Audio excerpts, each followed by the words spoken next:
Jaguar chapter 17. This is part 2 at the bottom of page 187.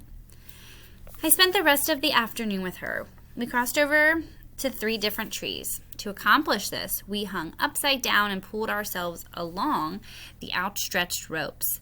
The only thing stopping us from a 150-foot drop was a small stainless steel pulley. Just as I was about to climb down and go back to camp, the wind picked up and the thick dark clouds moved in over the canopy. "Looks like the afternoon flight is scratched," I said. "I was kind of hoping this wouldn't happen your first time around," Flana said. "A little storm isn't going to bother me." Flana raised her eyebrows. "We better find a good place to ride this out." We climbed up to one of her observation platforms, which were pretty luxurious.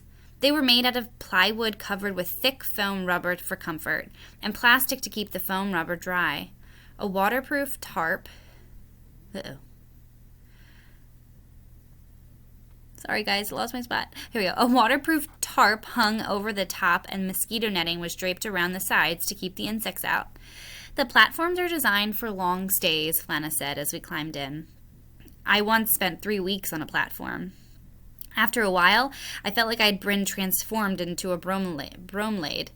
I just lay there and watched the canopy life pass in front of me. It was the most wonderful experience I ever had. The rain started to fall in huge cold drops. It felt and sounded as if we were sitting under a glacial waterfall, but the worst was yet to come.